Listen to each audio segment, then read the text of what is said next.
بسم اللہ الرحمن الرحیم۔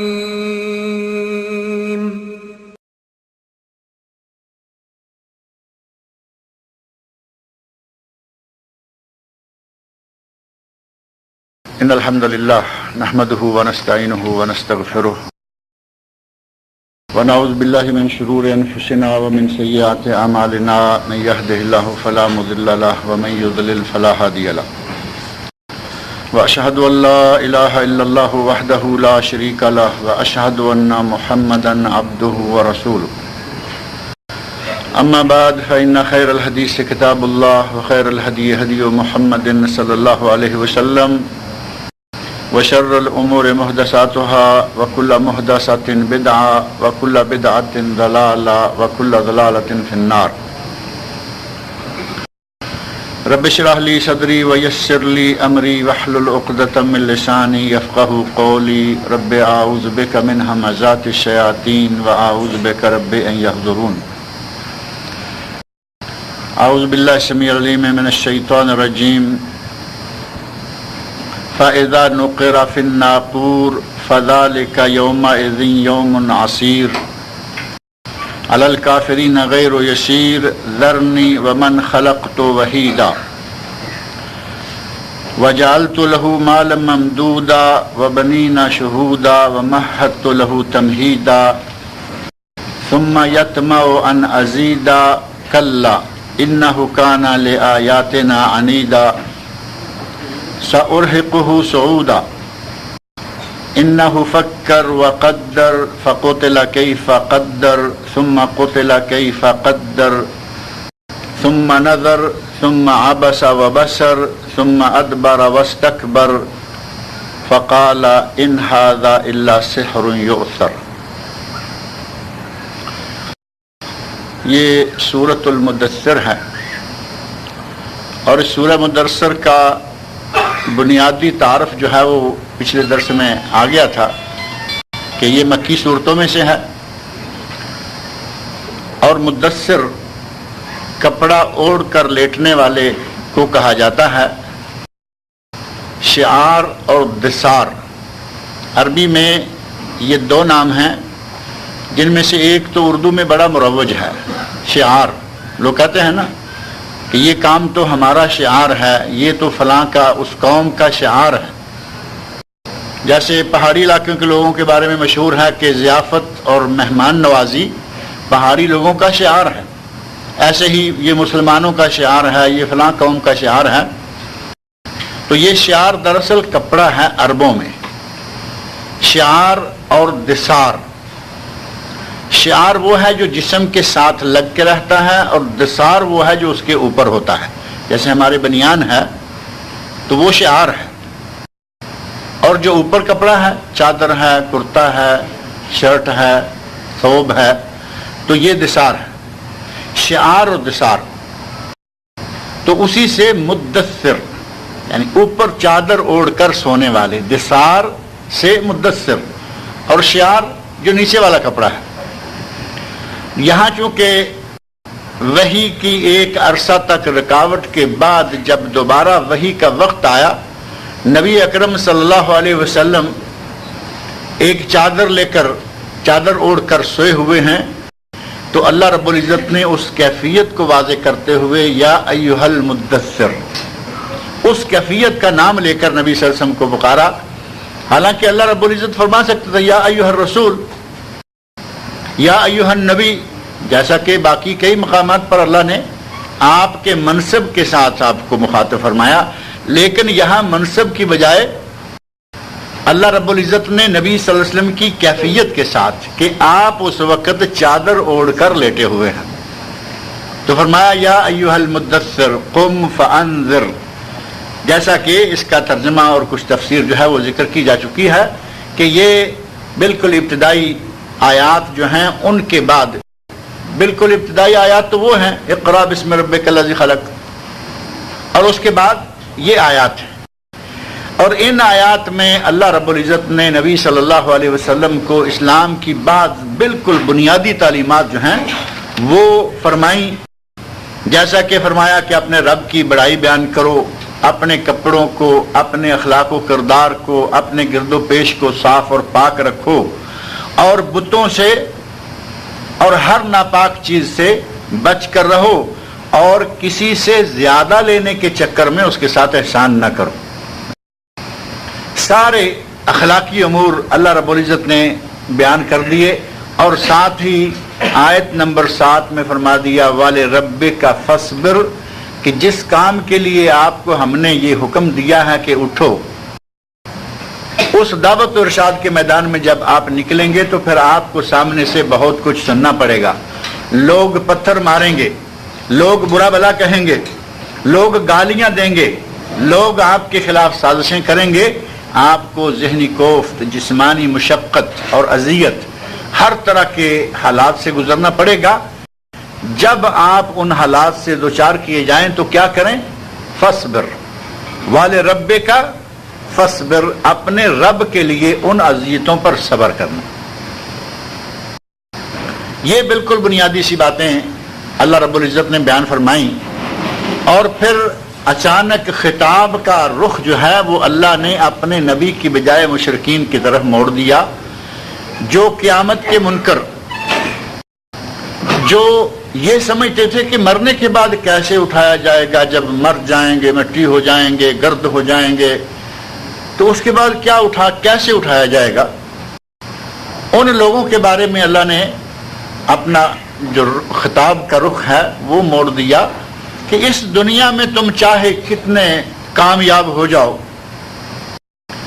دین کو جھٹلاؤ، اللہ کی ذات کو جھٹلاؤ، نبی کی رسالت کو جھٹلاؤ، یہ جو تم کر سکتے ہو کرو، لیکن اس وقت کیا ہوگا؟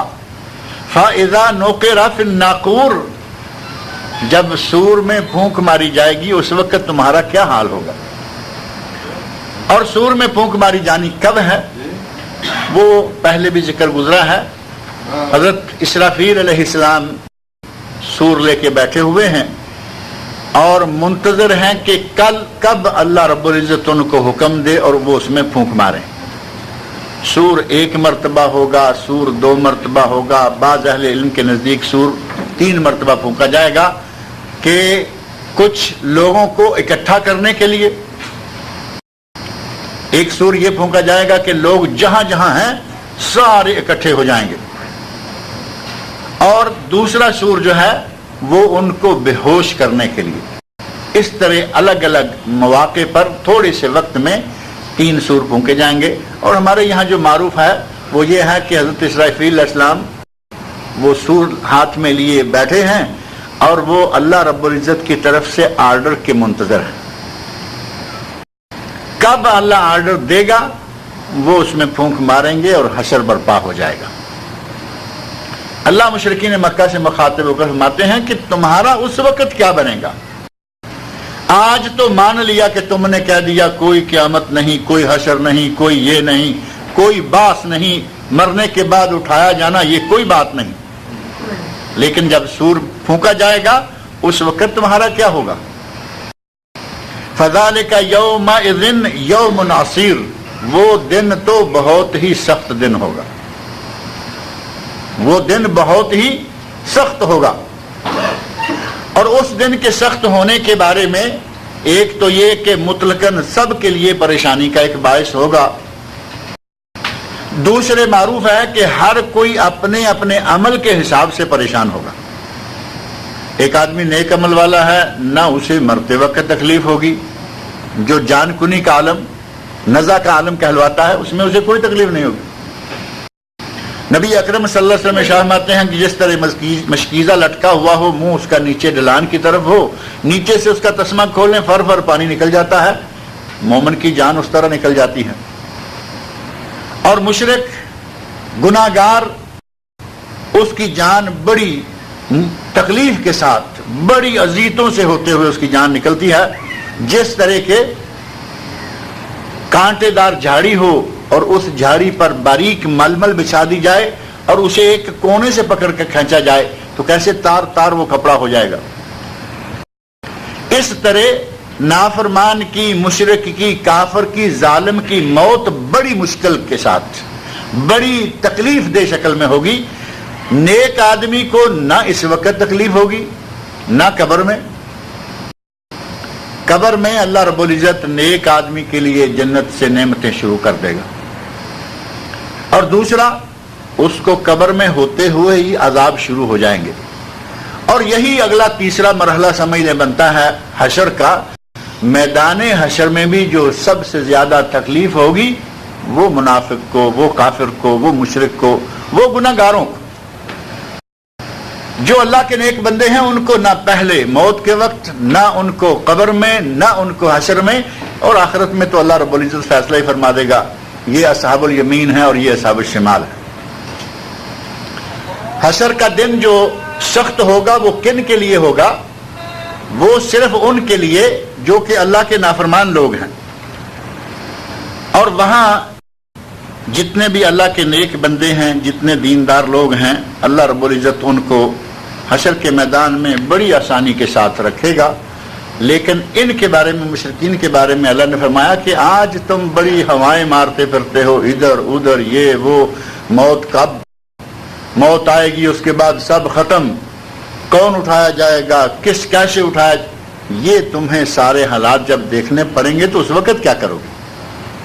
فرمایا کہ وہ دن فذالک یومئذ یوم عسیر, وہ دن کافروں کے لیے, مشرکین کے لیے بڑا ہی سخت ہوگا. علی الکافرین غیر یسیر, کافروں کے لیے وہ دن آسان نہیں ہوگا. اب یہاں تو بالکل ہی واضح فرما دیا اس آیت میں اللہ نے کہ وہ کافروں کے لیے آسان نہیں ہوگا, تو اس کے برعکس مفہوم مخالف کیا ہوا؟ مسلمانوں کے لیے وہ دن بڑا آسان ہوگا, مسلمانوں کے لیے کوئی تکلیف کا سبب باعث نہیں ہوگا. آگے اللہ رب العزت نبی اکرم صلی اللہ علیہ وسلم سے خطاب کرتے ہوئے, پہلے بھی خطاب نبی صلی اللہ علیہ وسلم سے ہے یا ایھا المدثر, درمیان میں مشرکین کے بارے میں, ان کی کیفیت کے بارے میں کہ یہ آج جو انکار کر رہے ہیں ان کے ساتھ کل کیا ہوگا, اس کیفیت کو بیان کرنے کے بعد بالآخر پھر نبی اکرم صلی اللہ علیہ وسلم سے خطاب کرتے ہوئے فرمایا ذرنی ومن خلقت وحیدا, چھوڑ دو مجھے اور جس کو میں نے پیدا کیا ہے اکیلا. ذرنی, مجھے چھوڑ دو, اے میرے نبی تم مجھے چھوڑ دو, اور جسے میں نے پیدا کیا ہے اکیلا مجھے چھوڑ دو اور اس کو چھوڑ دو. یعنی میرا اور اس کا معاملہ اب ہمیں آپس میں نپٹنے دو, ہمیں آپس میں ایک دوسرے کو سمجھنے دو. یہاں ذرنی ومن خلقت وحیدا, یا وحیدہ کا لفظ جو ہے یہ دو معنوں میں استعمال ہے. ایک یہ کہ اے میرے نبی اب مجھے چھوڑ دو اور اس کو چھوڑ دو جسے میں نے اکیلے پیدا کیا ہے. ایک معنی یہ کہ اسے میں نے اکیلا پیدا کیا تھا, جب یہ پیدا ہوا تو یہ اپنے ساتھ کوئی سونا, کوئی چاندی, کوئی مال, کوئی دولت لے کر نہیں آیا تھا, اس کے پاس اولاد نہیں تھی, یہ دنیا میں آیا تھا تو اکیلا آیا تھا اور خالی ہاتھ آیا تھا. یہ منہ میں سونے کا چمچ لے کر پیدا نہیں ہوا تھا. یہی ہے نا معروف سی بات کہ دنیا میں آتے ہوئے کوئی آدمی اپنے منہ میں سونے کا چمچ لے کر نہیں آتا. دنیا میں آنے کے بعد ہی مختلف شکلیں کما کے وراثت میں کیسے کیسے مال جمع ہوتا ہے. فرمایا کہ اسے میں نے اکیلے پیدا کیا تھا, اس کے ساتھ نہ اولاد تھی, نہ اس کی جماعت تھی, نہ پارٹی تھی, نہ کوئی لوگ تھے, یہ اکیلا تھا. ایک یہ کہ میں نے اسے اس طرح تنہائی کے عالم میں پیدا کیا, دنیا میں اس کو اکیلے لایا. اور دوسرا یہ کہ میں اسے پیدا کرنے والا میں صرف اکیلا ہوں. اللہ رب العزت نے اپنے بارے میں ایک معنی کے اعتبار سے اپنے بارے میں فرما دیا کہ اسے پیدا کرنے والا میں ہوں. اس کی تخلیق میں, اس کو پیدا کرنے میں, اس کو دنیا میں بھیجنے میں میرے سوا کوئی نہیں, اور اس کائنات کو بنانے میں سوائے اللہ کے کسی کا کوئی ہاتھ نہیں ہے. یہ ساری کائنات کس نے بنائی ہے؟ صرف اللہ نے. اور یہ کون ہے جس کے بارے میں اللہ رب العزت فرما رہے ہیں ذرنی ومن خلقت وحیدا, مجھے چھوڑ دو اور اس کو چھوڑ دو اکیلے. یہ اکیلا دنیا میں آیا تھا, میں نے اکیلے اسے بنایا. اب ہم دونوں آپس میں ایک دوسرے کو سمجھیں گے. یہ ولید بن مغیرہ ہے. اللہ رب العزت نے اس کا یہاں نام نہیں لیا، لیکن کتب تفسیر نے بتایا کہ یہاں سے آگے کافی دور تک اس صورت میں بہت ساری آیات میں اسی کا ذکر، بار بار اسی کی حرکتیں، اسی کے کرتوت اللہ رب العزت نے ذکر فرمائے. ولید بن مغیرہ، پچھلے درس میں نے چھوٹا سا اشارہ دیا تھا کہ حضرت خالد بن ولید رضی اللہ عنہ کا والد ہے. خالد بن ولید جو جب تک مسلمان نہیں رہے تو بہت بڑے سالار، بہت بڑے جرنیل، اور جب مسلمان ہوئے تو بھی بہت بڑے جرنیل. اس ولید بن مغیرہ کے بعض لوگوں نے کہا کہ 7 بیٹے تھے، بعض نے کہا 10، بعض نے کہا 12 اور بعض نے کہا 13. یہ سارے ہی الحمدللہ ایک اچھی مقدار ہے. 7 بیٹے کسی کے ہوں تو بڑی مقدار ہے، کچھ بیٹیاں بھی ہوں گی. اور آج کا دور لگتا ہے کہ اس وقت یہ ذہن کار فرما نہیں تھا بھی کہ ہم 2 اور ہمارے 2 اور بعد میں چھٹی، یہ ذہن اس وقت ابھی نہیں آیا ہوگا. 7 بھی بہت ہیں، 10، 11، 12، 13. اللہ رب العزت نے فرمایا کہ میں نے اسے اکیلا پیدا کیا تھا، پھر اس کی اتنی اولاد ہو گئی، اس کے پاس مال اور دولت آ گیا، اس کو میں سمجھوں گا، اس کو میں سمیٹوں گا. آپ اے میرے نبی مجھے اور اس کو الگ چھوڑ دیجیے. اس کے ان بیٹوں میں سے 3 بیٹے مسلمان ہوئے. 13 تھے تب 3، 10 کافر، 12 تھے تو 3، 9 کافر، اگر 10 تھے تو 3، 7 کافر، 7 تھے تو 3، 4 کافر. اور وہ 3 کون کون سے تھے؟ ایک یہی معروف اسلامی جرنیل حضرت خالد بن ولید رضی اللہ عنہ، دوسرے ہشام بن ولید رضی اللہ عنہ، اور تیسرا بیٹا جیسا کہ امام شوکانی رحمۃ اللہ علیہ نے اپنی تفسیر فتح القدیر میں ذکر کیا ہے، تیسرا بیٹا تھا ولید بن ولید. ہمارے یہاں یہ رواج نہیں ہے کہ کوئی باپ اور بیٹا دونوں ایک نام کے ہوں، بہت کم. بلکہ گھر میں جس نام کا بچہ کسی بھائی کا ہو، دوسرے کے یہاں بچہ پیدا ہو جائے تو اس نام کا نہیں رکھیں گے، کہیں گے نہیں ہمارے گھر میں پہلے اس نام کا بچہ ہے. اور اگر فیملی میں ہے، 4-6 گھروں کی، 10 گھروں کا ایک خاندان ہے، تلاش کریں گے کہ وہ نام ملے جو ہمارے قرب و جوار میں کہیں نہ ہو. اور وہ نام تلاش کرنے کے لیے معنی غلط ہو جائے، جو بھی ہوتا ہے ہوتا رہے، کوئی معنی نہ ہو. یقین مانے بعض دفعہ لوگ سوال پوچھتے ہیں کہ اس لفظ کا معنی کیا ہے، اس کا کوئی معنی ہوتا ہی نہیں، لفظ ہی نہیں ہوتا. نام نیا ہو، اچھوتا ہو، یعنی پہلے سے وہ لوگوں کے یہاں استعمال نہ ہوا ہو، ایسا. عربوں میں یہ رواج آج بھی موجود ہے. اور یہ ولید بن مغیرہ، اس وقت اس کے بھی ایک بیٹے کا نام ولید تھا.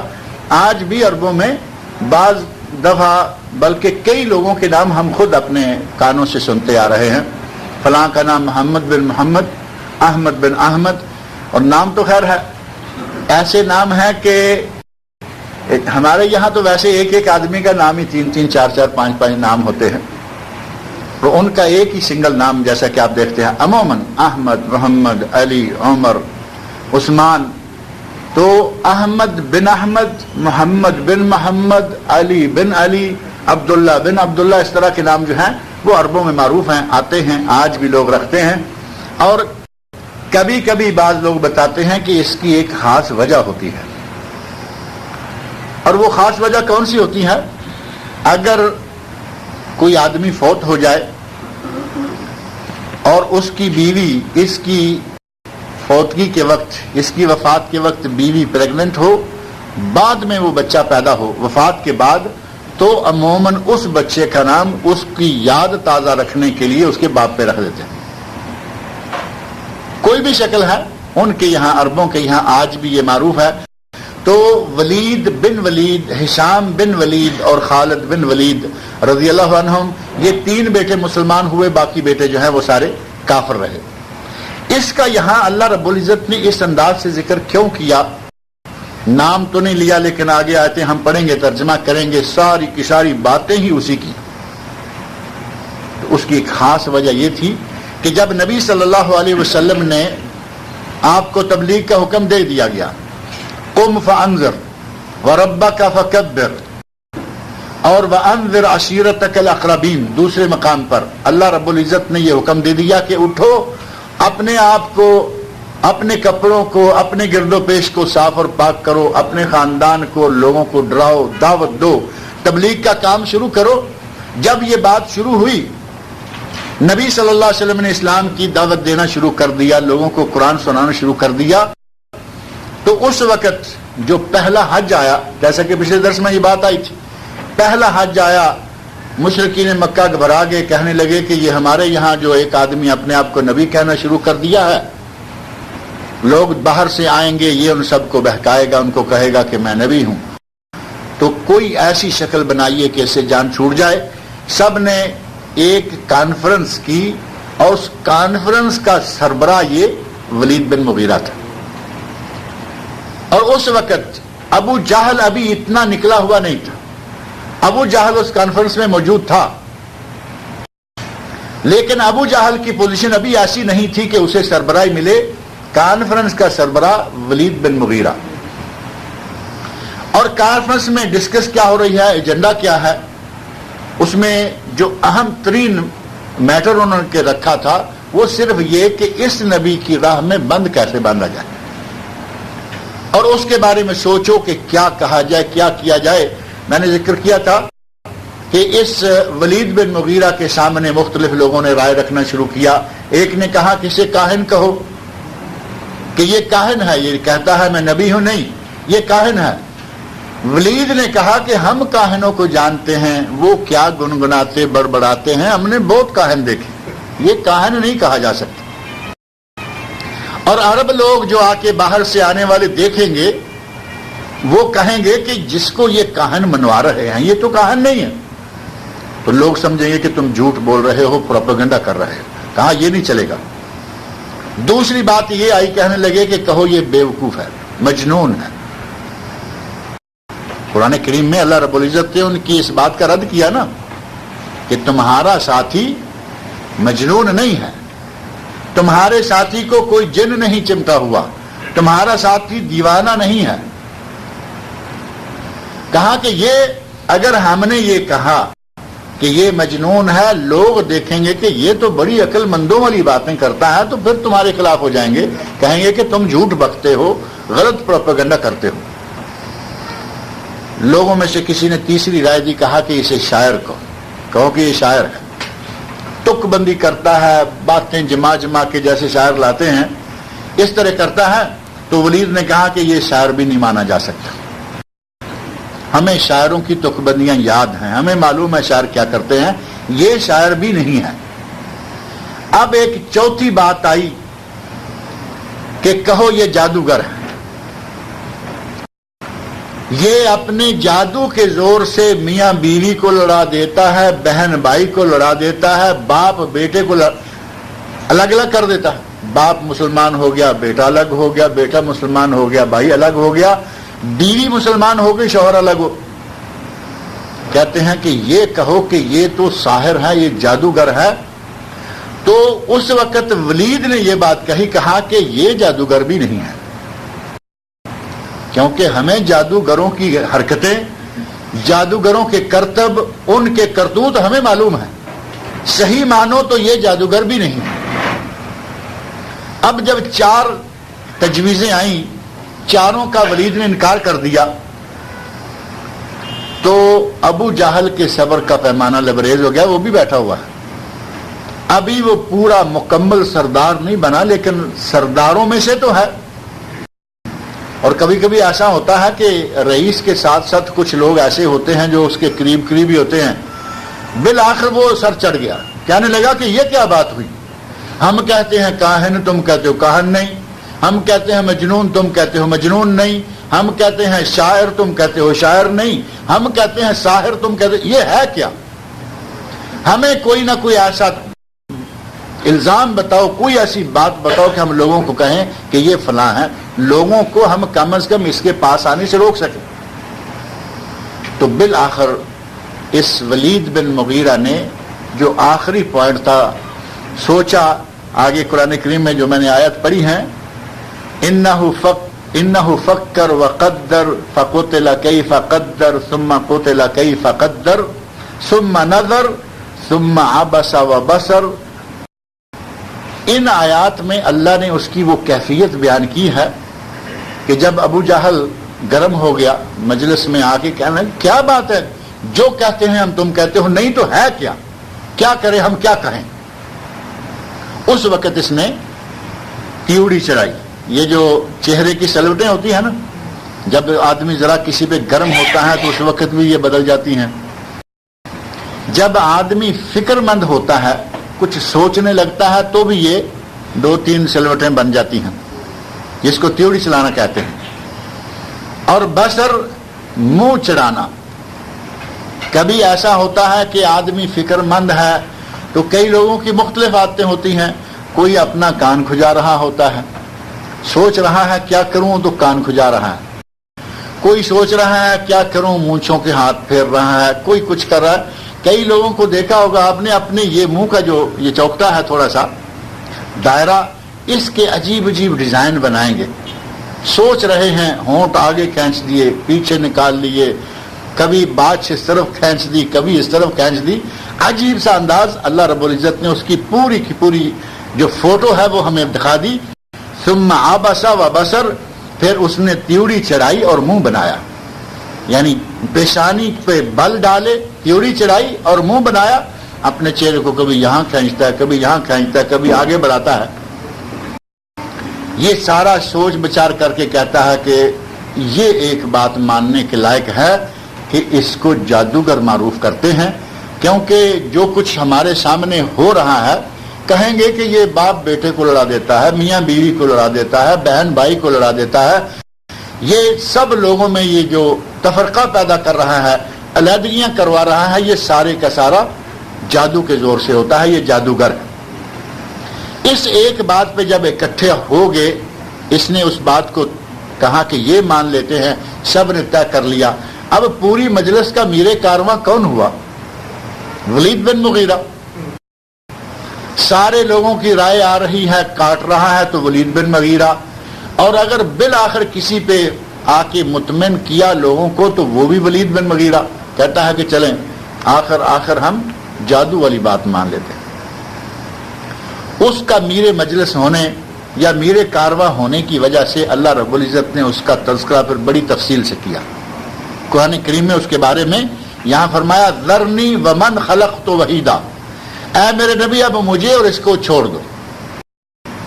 جیسے 2-4-6 لوگ اکٹھے بیٹھے ہوں تو 2 آدمی آپس میں کچھ ایسا ہو جائے تو کہتے ہیں نا کہ بس اب تم پیچھے ہٹ جاؤ، مجھے اور اس کو یہاں چھوڑ دو، ہم جو کریں گے کریں گے.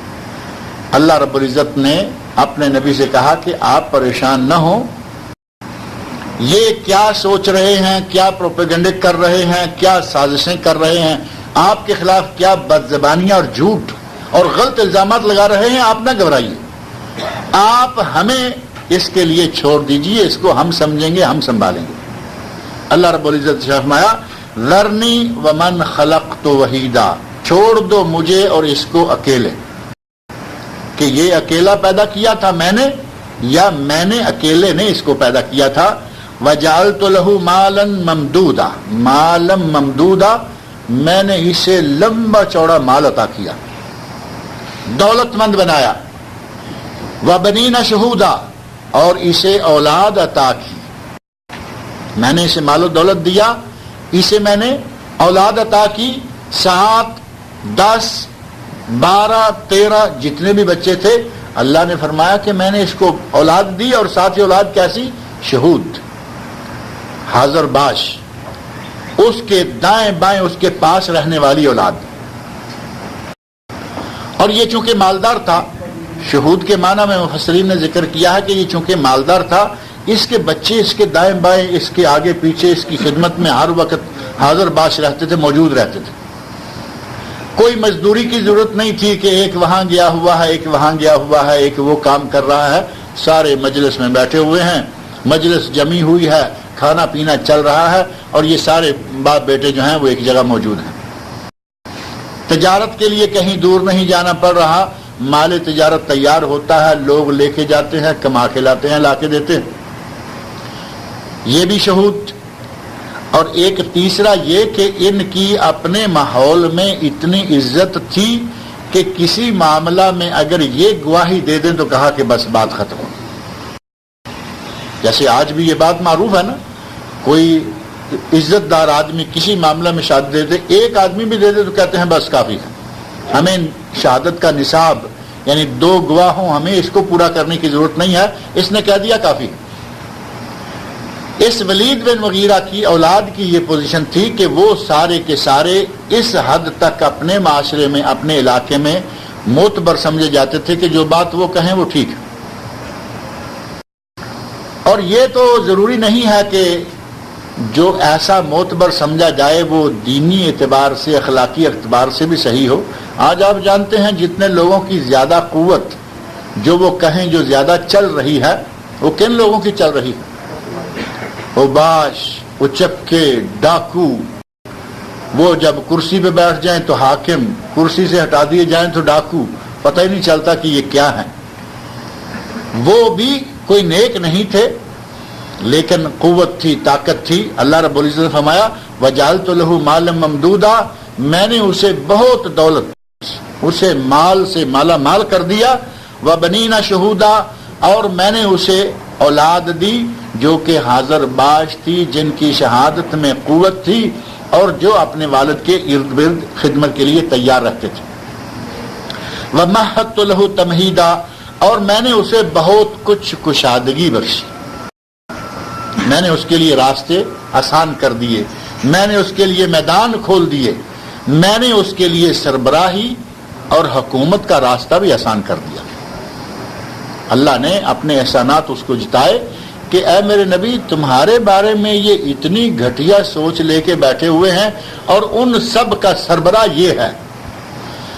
اور اگر اس مجلس میں جو باتیں آئیں اور اس ولید بن مغیرہ نے ان سب کو رد کیا، اس پہ تھوڑا سا غور کیا جائے تو کیا لگتا نہیں کہ وہ اندر سے مان چکا تھا کہ یہ نبی صحیح آدمی ہے؟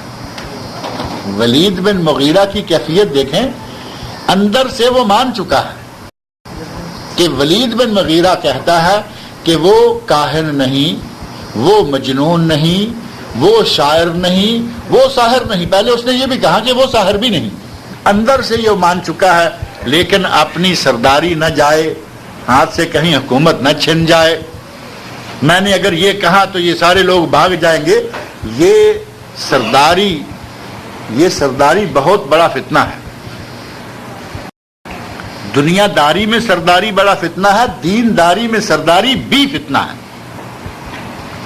اور اس کی بہت ساری مثالیں دی جا سکتی ہیں، زیادہ نہیں، ایک آدھ اشارتاً میں ذکر کر دوں کہ دینداری میں سرداری فتنہ کیسے ہے۔ ایک آدمی سے غلطی ہو گئی، مسئلہ بیان کر دیا، مسئلہ غلط ہو گیا، اب کسی نے توجہ دلائی کہ یہ بات ایسے نہیں ایسے ہے، اب وہ رجوع کرنے کو تیار نہیں، رجوع کے لیے تیار نہیں کہ میرا لوگوں میں پھر کیا بنے گا، میری لوگوں کے سامنے پوزیشن کیا بنے گی۔ فتنہ ہے نا، یہ بڑا ہے، اسی لیے اب یہ رجوع کرنے کے لیے تیار نہیں ہو رہا، یہ بھی فتنہ ہے۔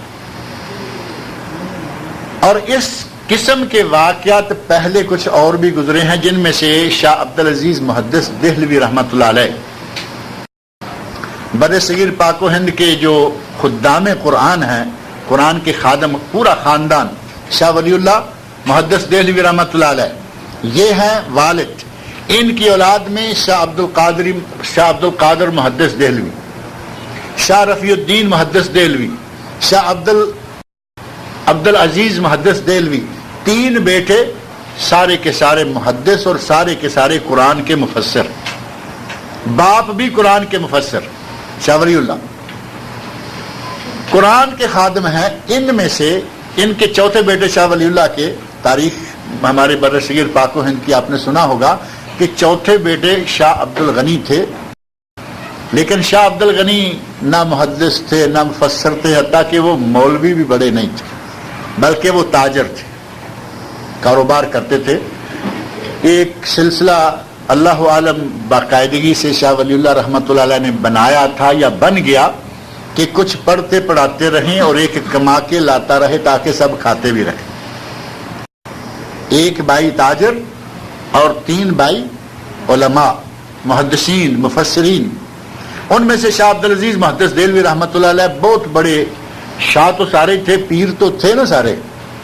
ہمارے یہاں تو جو شاہ ہے وہ پیر ہے، یہ سیدھی سی بات ہے. سید بھی پیر، شاہ بھی پیر.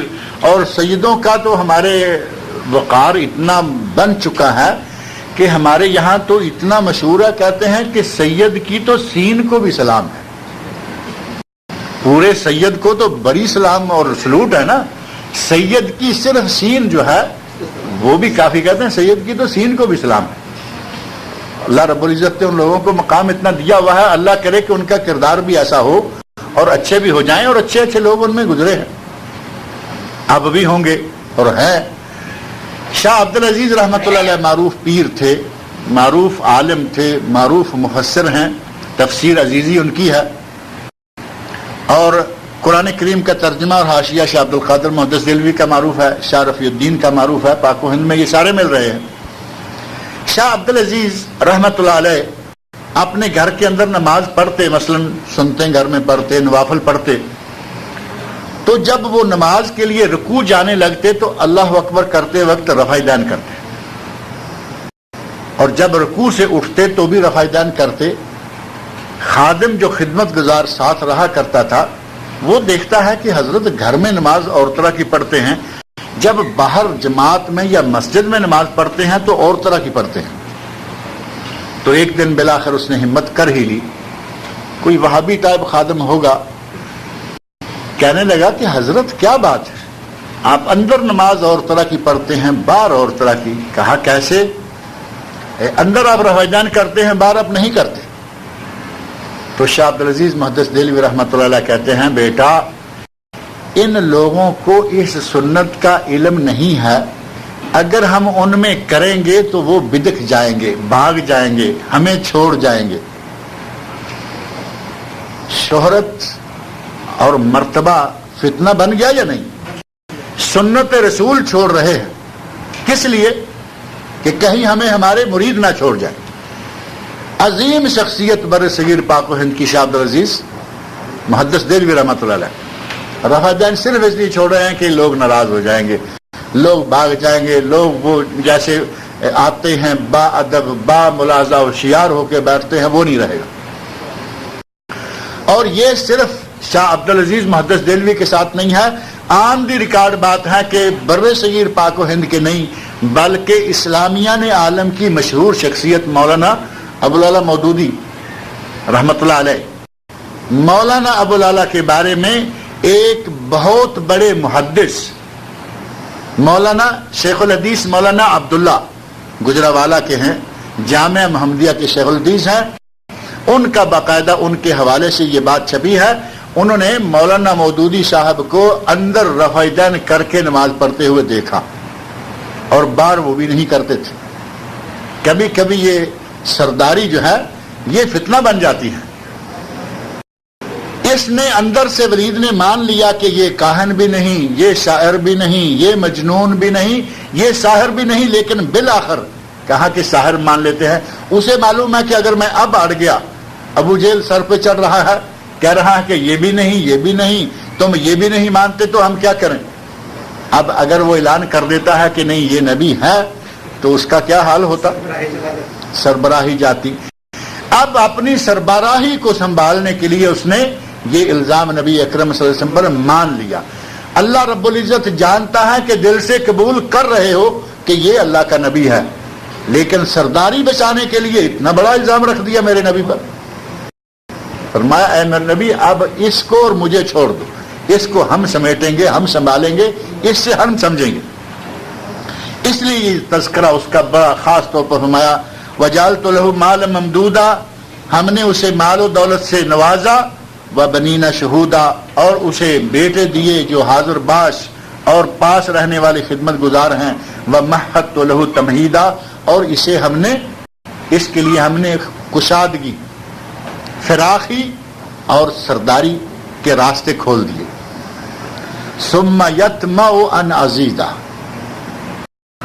ہم نے اسے پہلے ہی بہت دے رکھا ہے لیکن اب اور بھی یہ چاہتا ہے کہ اور بھی ملے۔ اب انسان تو ظاہر ہے کہ انسان کا پیٹ تو بھرتا ہی نہیں نا۔ انسان کے پاس اگر ایک کے پاس 1 لاکھ ہے تو سمجھتا ہے کہ 1-2 مہینے میں 1.5 ہو جائے تو اچھا ہے، 1.5 ہو گیا تو کہتا ہے کہ اب اگلے سال جب ہمارا وہ بیلنس شیٹ آئے تو 2 آئے تو پھر کام بنے گا، پھر 3، پھر ملین، پھر 2 ملین۔ کبھی کسی کو دیکھا کہتا ہے کہ نہیں اب مجھے اور پیسہ نہیں چاہیے؟ کوئی نہیں کہے گا۔ کسی کے پاس بلینز، ٹریلینز، جتنا بھی مرضی جمع ہو جائے اور چاہیے۔ اس کو اللہ نے دولت دی ہے، اولاد دی ہے، لیکن کہتا ہے کہ ابھی اور چاہیے۔ ثم یطمع ان ازیدہ، اس کی لالچ ہے کہ مجھے ابھی اور ملے۔ ایک تو یہ طمع ہے کہ مجھے اور ملے دنیا میں، اور بعض مفسرین نے یہ بھی معنی بیان کیا ہے کہ وہ کہتا ہے کہ مجھے اس دنیا میں بھی اللہ نے دیا ہوا ہے، مجھے آخرت میں بھی ملے گا۔ بلکہ بعض مفسرین نے اس کی طرف ایک بات جو منسوب کی ہے، کہا کرتا تھا کہ اگر کوئی آگے جنت ہے، کیونکہ وہ تو آخرت کو مانتے ہی نہیں تھے نا، کہتا ہے کہ اگر کوئی جنت ہے، اگر مرنے کے بعد اٹھنا ہے اور جنت جہنم ہے تو وہاں جنت بھی میرے لیے ہے۔ اللہ نے فرمایا دنیا میں تو تجھے دے رکھا ہے، اب تو آگے کے بارے میں بھی سوچ رہا ہے کہ آخرت میں بھی تجھے میں جنت دے دوں گا۔ ثم یطمع ان ازیدہ، اور پھر وہ یہ طمع رکھتا ہے، اس کی یہ چاہت ہے کہ میں اسے اور زیادہ دوں۔ کلا، ایسا نہیں ہوگا۔ اللہ نے فرمایا اب یہ کہ تمہیں یہاں بھی دیا وہاں بھی دیں تو یہ تو انصاف نہیں ہوگا۔ اس دنیا میں تو دولت جو ہے یہ امتحان ہے، یہ فتنہ ہے، یہاں دیا ہوا ہے، آگے نہیں۔ کلا انہ کان لآیاتنا عنیدا، یہ ہماری آیات کے ساتھ عناد برتا کرتا تھا، یہ ہماری آیات کے ساتھ عناد، ضد اور ہٹ درمی برتتا ہے۔ بات کا، کسی بات کی حقیقت کا پتہ چل جائے اور پھر آدمی نہ مانے تو اسے کہا جاتا ہے عنید ہے۔ اور اس کو پتہ چل گیا کہ یہ شخص نبی ہے، اس نبی میں نبوت کی ساری شکلیں موجود ہیں، اس نے دل سے اس کو پہچان لیا لیکن انکار کر دیا، تو اللہ رب العزت نے فرمایا کہ یہ ہماری آیات کے ساتھ عناد کرتا تھا، ہماری آیات کے خلاف یہ اپنے دل میں بغض رکھتا تھا، لہذا فرمایا کلا، ہرگز نہیں، انہ کان لآیاتنا عنیدا، یہ ہماری آیات کا مخالف۔ سأرہقہ صعودا، ہم اسے مشکلات میں، سخت چڑھائی میں چڑھنے پر مجبور کر دیں گے، یعنی اسے ہم تنگ کر دیں گے، اسے ہم پریشان کر دیں گے، اسے مشقتوں میں مبتلا کر دیں گے۔ کب؟ آخرت میں۔ دنیا میں تو اللہ نے اسے نواز رکھا ہے، مال و دولت دے رکھا ہے۔ اور ایک تفسیر اس کی یہ بھی کی گئی ہے سأرہقہ صعودا، کہ اسے ہم چڑھائی چڑھنے پر مجبور کر کے تھکا دیں گے، اس کو اذیت میں مبتلا کر دیں گے۔ اور وہ چڑھائی کیا ہوگی؟ جہنم کے اندر آگ کا پہاڑ ہے اور اسے مجبور کیا جائے گا کہ تم نے اس پہاڑ پر چڑھنا ہے۔ وہ ہے صعودا، صعود کا معنی ہوتا ہے اوپر کو چڑھنا، صعود الطائرہ، یعنی ہوائی جہاز پہ جب سوار ہوتے ہیں تو بس کار تو قریب ہی ایسے ہوتی ہے نا، تو جہاز پہ چڑھنے کے لیے تو پتہ ہے سیڑھی لگتی، کافی اونچائی تک جانا پڑتا ہے۔ تو صعود طائرہ کا وقت جو ہوتا ہے نا، سوار ہونے کا وقت کب ہے؟ یہاں اللہ رب العزت نے فرمایا کہ ہم اسے اوپر چڑھنے پر مجبور کر دیں گے اور اسے چڑھائی پر چڑھائیں گے۔ وہ جہنم کے اندر پہاڑ جس، اور آگ کا پہاڑ ہے، ظاہر آگ کے پہاڑ پہ کسی کو آ جائے اوپر کو چڑھو، آگ تو اگر کہیں ایسے پلین پڑی ہو تو اس کے اوپر سے چلنا مشکل ہے، چاہے جائے کہ چڑھائی بھی ہو، اوپر کو چڑھنا بھی ہو۔ اللہ نے فرمایا کہ ہم اسے عنقریب آگ کے پہاڑ پر اوپر کو چڑھائیں گے، جیسا کہ اس کا یہ معنی بیان کیا گیا ہے۔ انہ فکر وقدر، اب آگ کے پہاڑ پر چڑھانے یا اس کو عذاب میں مبتلا کرنے کا سبب اللہ رب العزت نے واضح طور پر بیان کرنا شروع فرمایا، اور فرمایا انہ فکر وقدر، اس نے سوچا، اس نے غور کیا، وقدر اور تجویز پیش کی، غور کیا اور تجویز پیش کی۔ فقتل کیف قدر، یہ ہلاک ہو جائے اس نے کیا سوچا، کیا تجویز پیش کی. جب یہ 3-4 باتیں مختلف لوگوں نے اپنی اپنی تجاویز دی تو یہ اب سوچتا ہے، اپنی پیشانی کو سمیٹتا ہے، سکیڑتا ہے، تیوریاں بناتا ہے، یا اپنے منہ کو آگے کھینچتا ہے، دائیں بائیں کھینچتا ہے، عجیب سی شکل جو بناتا ہے. اللہ نے فرمایا قتل فقتل کیف قدر، یہ ہلاک ہو جائے اس نے کیا تجویز سوچی. ثم قتل کیف قدر، پھر یہ ہلاک، یعنی بار بار اس کی ہلاکت کے بارے میں، یہ تباہ ہو جائے اس نے کیا سوچا.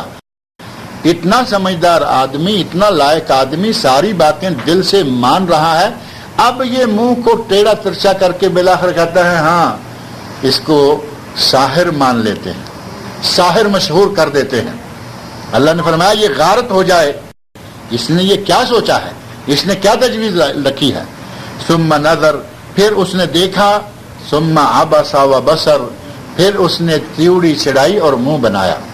یعنی وہ کیفیت جو میں نے شروع میں ذکر کی کہ آدمی جب فکر میں ہوتا ہے، سوچتا ہے، کوئی گہرائی میں جاتا ہے تو اس وقت جو چہرے کے تاثرات بنتے ہیں وہ اس نے سارے بنائے اور اللہ رب العزت نے ان کو نقل کر دیا. ثم ادبر واستکبر، پھر وہ پھرا اور تکبر کرنے لگا. یعنی یہ ساری باتیں بیٹھ کے مجلس میں، کانفرنس میں، یہ ساری چیزیں سامنے رکھ کے لوگوں کے، اب وہ پیچھے ہٹا اور متکبر، یعنی اس کو سرداری اپنی بچا لی، سرداری اس کی قائم رہی، اس کی ریاست، اس کی صدارت جو ہے وہ بنی رہی. پیچھے ہٹا اور اس نے غرور کیا. فقالا، اور کہنے لگا، تکبر کے غرور کے عالم میں اس نے آخر جو اپنی طرف سے تجویز یا سجیشن پاس کروائی وہ یہ تھی، فقالا ان ھذا الا سحر یؤثر، کہ یہ تو جادو ہے جو کہ نقل کیا جاتا ہے. پہلے بھی لوگ جادو کرتے تھے، یہ تو چلتا آ رہا ہے پہلے زمانوں سے. اس آدمی کے پاس بھی اس کے بقول نعوذ باللہ رسالت نبوت نہیں بلکہ جادو ہے، اور اس نے بالآخر لوگوں کو اس بات پہ لگایا کہ یہ کہو کہ یہ جادوگر ہے. اب اس طرح کا پیغام دے کے پاس کر کے لوگوں کو وہاں سے جب اٹھایا، طے کر لیا، کانفرنس کا جو طے شدہ بات تھا، جو طے شدہ ایک ایجنڈا تھا، اس پہ فائنل یہ آیا کہ ہم مشہور کریں گے کہ یہ جادوگر ہے. اس پہ آ کے مجلس جو ہے ان کی وہ برخاست ہوئی. ان ھذا الا قول البشر، سوائے انسانی کلام کے یہ کچھ بھی نہیں ہے. کہا کہ یہ جادوگر ہے، جادو کے ذریعے یہ چیزیں لاتا ہے، اور یہ جس کو کلام الہی یا قرآن کہہ رہا ہے یہ قرآن نہیں بلکہ اس کا اپنا بنایا ہوا کلام ہے، بشر کا کلام. اللہ رب العزت نے اب اس کا انجام کیا ہوگا آگے کی آیات میں وہ سلسلہ بیان کرنا شروع فرمایا ہے، جس کو ہم انشاءاللہ اپنی اگلی نشست میں پڑھیں گے. اللہ رب العزت سے دعا ہے کہ وہ مجھے اور آپ سب لوگوں کو قرآن کریم پڑھنے، سمجھنے